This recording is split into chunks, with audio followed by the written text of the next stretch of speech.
What's Wrong with Secretary Kim by TVN yang rilis pada tahun 2018. Sebelum dimulai, mari kita lihat dulu sekilas karakter-karakter di dalam ceritanya. Lee Young Jun, atau nama kecilnya Lee Sung Yun, Vice Chairman of Yum Yum Group. Dia smart, tapi kepribadiannya sangat narsis, selfish, dan egois. Di satu sisi, dia memiliki PTSD atau trauma. Kim Mi-soo, sekretaris yang bekerja untuk Young Jun selama 9 tahun. Kim Mi-soo memiliki trauma. Dia ketakutan jika melihat laba-laba, tetapi dia tidak ingat kejadian masa kecilnya yang membuatnya trauma. Morbius, atau Lee Sung Yoon, saudara Young Jun yang juga penulis novel romantik yang terkenal. Dia memiliki sekilas ingatan Young Jun. Oke guys, langsung aja stay tune untuk cerita lengkapnya, let's check it out. Cerita dimulai dari Kim Mi-soo yang mengajukan resign ke Lee Young Jun karena alasan personal. Dia ingin menjalani hidupnya sendiri, karena selama ini dia hanya berdedikasi untuk keluarga dan pekerjaannya. Young Jun yang merasa membutuhkannya kemudian berusaha mempertahankannya. Young Jun yang tidak pernah memberikan kesempatan kedua pada orang lain membanggakan hal tersebut, dan dia menawarkan kepada Kim Mi-soo untuk membatalkan pengajuan resign-nya. Akan tetapi ditolak oleh Mi-soo. Kemudian dia menawarkan posisi director, akan memberikannya asisten, mobil baru, dan menanggung akomodasinya. Dia juga menawarkan untuk membayarkan semua hutang keluarganya.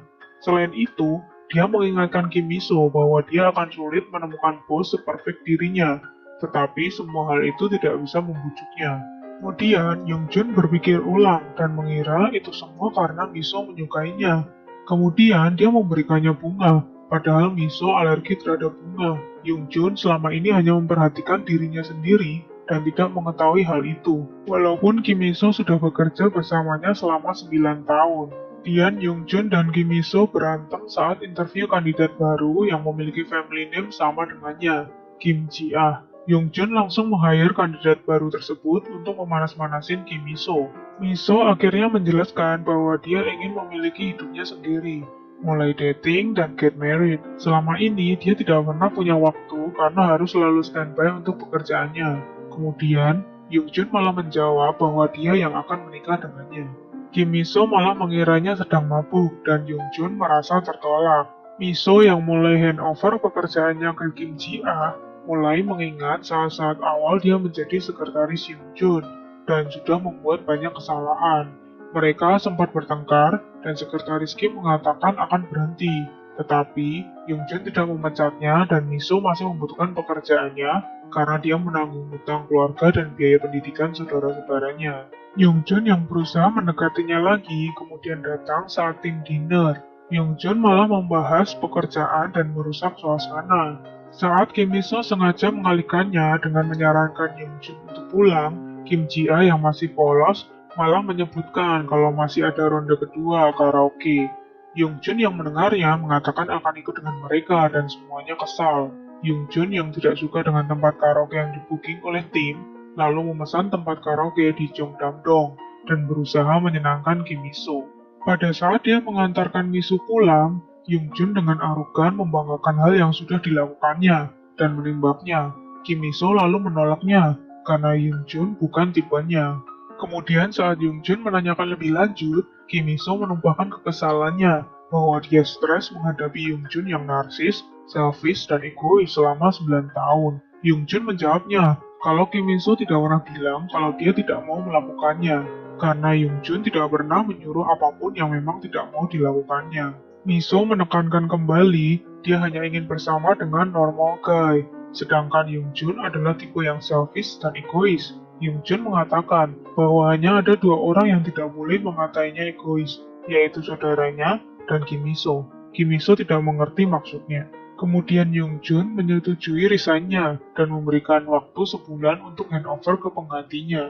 Akan tetapi, ternyata diam-diam dia mendekatinya. Kim Mi-soo diminta mengisi survei saat sedang hangout dengan teman-temannya. Survei tentang hal-hal favorit apa saja yang ingin dia lakukan bersama cowoknya. Setelah mendapatkan informasi tersebut, Young Jun tiba-tiba muncul, kemudian menghabiskan waktu bersama Mi-soo dan memenuhi hal-hal yang tertulis di situ. Membawanya ke park, membooking restoran, cruise ship, menyiapkan kembang api, memberikannya boneka sapi yang besar dan menambahkan kalung di dalamnya. Yongjun merubah sikapnya sedikit demi sedikit dan memperlakukannya berbeda. Sementara itu, Yongjun sering bermimpi buruk dan memiliki trauma jika melihat kabel tas. Kemudian, suatu hari saat kaki Yongjun terkilir dan Miso akan mengompresnya, dia melihat bekas luka di kakinya. Melihat hal tersebut, Miso yang memang sedang mencari tahu kejadian saat dia berusia 4 tahun, karena dia hanya ingat sekilas, mulai mencurigai bahwa Yongjun adalah anak yang bersamanya. Jadi, saat itu Miso kecil diculik bersama dengan Yongjun kecil oleh seorang wanita. Saat ketakutan, dia diberikan permen karamel oleh Yongjun. Wanita yang menculiknya itu akhirnya gantung diri di hadapan mereka. Mereka berdua mencoba kabur dan satu-satunya jalan dengan melewatinya. Yongjun menyuruh Miso menutup mata dan meminta Miso membayangkan kalau dia melewati laba-laba besar. Karena itulah keduanya trauma setelah kejadian tersebut. Saudara Yongjun kembali ke Korea. Dia seorang penulis novel yang dikenal dengan nama Morpheus. Setiap kali saudaranya mencarinya, dia sengaja membuat Kim Miso tidak ada di sekitarnya, agar mereka berdua tidak bertemu. Akan tetapi, Morpheus akhirnya menemui Kim Miso karena diundang untuk mengisi acara di Yum Art Center.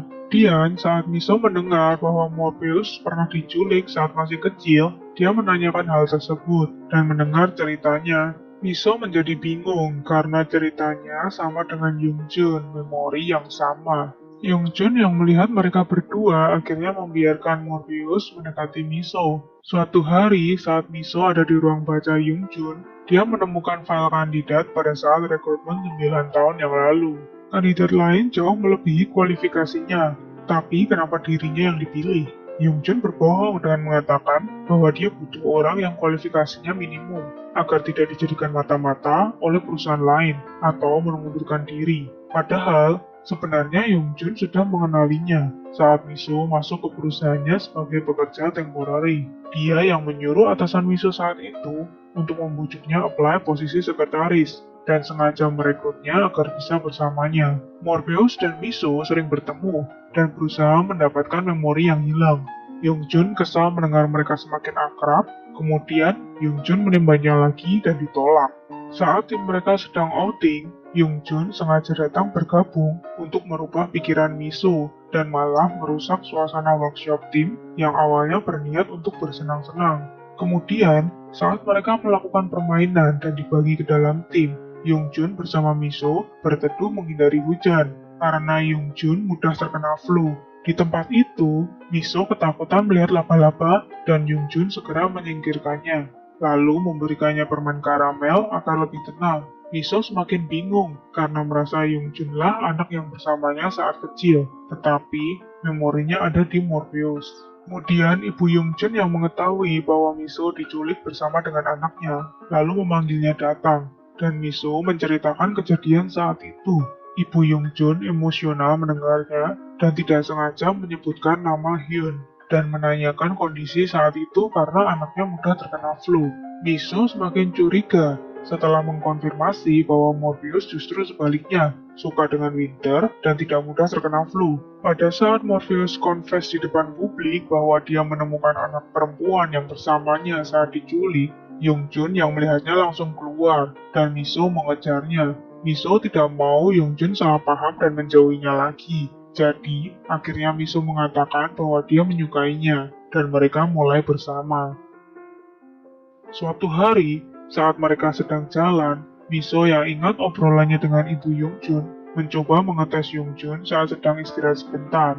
Dia memanggil Yongjun dengan Sungyun Oppa, dan Yongjun tanpa sengaja menjawabnya. Miso kemudian menemui ibu Yongjun dan menanyakan langsung kepadanya, tetapi ibu Yongjun menghindarinya. Kemudian saat dia melihat foto Yongjun dan Morpheus saat kecil, dia menanyakan kepada Morpheus mana yang dirinya dan menemukan bahwa anak yang diculik sebenarnya adalah Yongjun. Morpheus diberitahu ibunya mengenai kejadian 24 tahun yang lalu, bahwa itu bukan memorinya. Waktu kecil, dia meninggalkan Yongjun sehingga diculik. Saat melihat kondisi tempat penculikan, dia syok dan merasa sangat bersalah. hingga emosinya tidak stabil dan membayangkan bahwa dia yang mengalaminya sendiri. Itu membentuk memori yang salah dalam ingatannya. Akibatnya, Morbius terus menyalahkan Yoongjun atas kejadian yang sebenarnya tidak dialaminya. Kemudian, mereka berdua bertengkar setiap hari, membuat ibunya kesulitan mengatasinya dan sempat bilang ingin mati. Yoongjun yang trauma karena pernah melihat kematian nyata di depan matanya, terkejut mendengarnya dan memutuskan berpura-pura hilang ingatan.